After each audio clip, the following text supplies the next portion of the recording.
ఓ బ్రాహ్మణుడా, విలువగల ఆవు 50 రూపాయలకు పట్టుకుని పోయేదవా అని మదిలోనే విచారించి తెలియక అనివేశాను. ఈ ఆవుని ఇవ్వకపోతే నాకు అసత్య దోషము ప్రాప్తించునని బ్రాహ్మణుని చూసి వెంటనే సొమ్ము పుచ్చుకొని ఆవును దూడను ఆ బ్రాహ్మణులకు ఇచ్చివేయగా ఆవును దూడను తోలుకొని బయలుదేరి తన ఇంటికి వచ్చి వేసినాడు.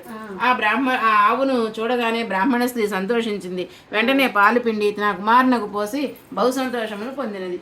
ఇట్లు కొన్ని నెలలు పోయిన పిమ్మట ఆవు ఎటు వెళ్ళిపోయినదో కనిపించలేదు.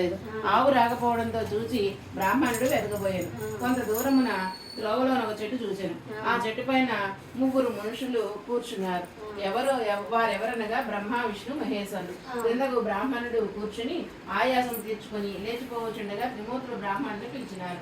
బ్రాహ్మణులకు త్రిమూర్తులు సాక్షాత్కారం. ఓ బ్రాహ్మణుడా, నీవు ఎక్కడికి వెళ్ళుచున్నావు అని అడుగగా, అయ్యా నేను మిక్కిలి బీద వాడను, బిచ్చమెత్తి బతికే వాడను. నాకు ఒక ఆవు ఉండెను, నాకు అది కనిపించలేదు. ఈ దినం శ్రీపురము సంత జరుగుచున్నది, ఆ సంతకు పోయి వెతికెదను. అది విని బ్రాహ్మణునకు త్రిమూర్తులు, నీవు ఇప్పుడు సంతకు వెళ్ళుచున్నావు కదా, మా నిమిత్తము ఏమైనా కొన్ని దినుసులు తీసుకొని రాగలవా అని అడిగిరి. బ్రాహ్మణుడు ఏమి దినుసులు కావాలని అడగగా 1 పైసా గంజాయి, 1 పైసా ఆకు ఒక్కలు, 1 పైసా నూనె మాత్రం తెచ్చి ఇమ్మని చెప్పిరి.